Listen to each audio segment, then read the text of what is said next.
Today I decided I needed to get back to what I love, and that's proving that we live on a flat and stationary Earth. I sometimes make the mistake of getting caught up in pointless debates with sellouts and their mindless army of automaton trolls. But I'm back. This new proof of the flat Earth comes from Grota1 from a frozen lake in Manitoba, Canada.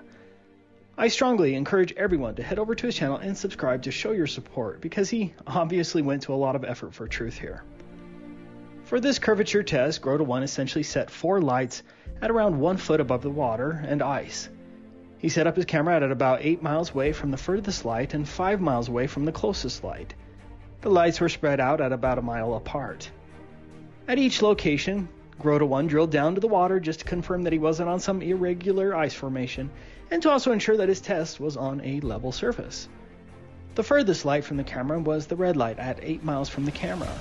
The blue light was at about 7 miles, the yellow was at 6 miles, and the orange light was the closest one at 5 miles away from the camera.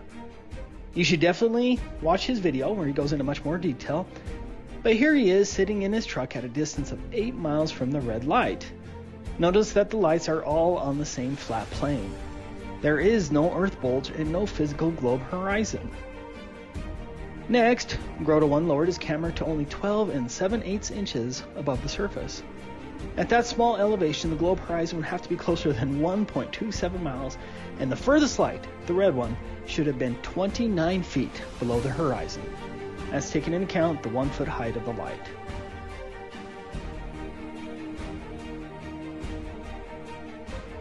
Notice how the lights are all on the same flat plane. There's absolutely no supposed bulge here. And if there is no curvature on that frozen lake, then there is no Earth curvature anywhere. Look at the red light. That light should be 29 feet below the horizon. It's just amazing that they got away with this lie for so long. Finally, Grota1 brought his camera down even lower to just 5 7/8 inches off of the ice. At this very low elevation, the red light would have to be a whopping 33 feet below the horizon. That's 34 feet minus the 1 foot height of the laser. Without question, the globe fails again.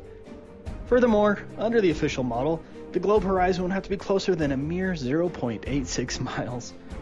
There is no globe physical curve here, blocking your view.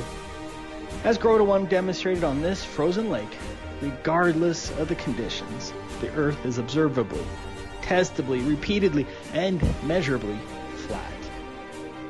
Yes, we were all lied to. Yes, they control our education. Yes, they control our media.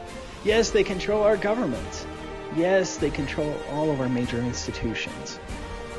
But they still don't own your soul and your ability to think independently and to shake off the conformity and to break free from these mental controls. And that is how, with God's help, we can win. And we must win.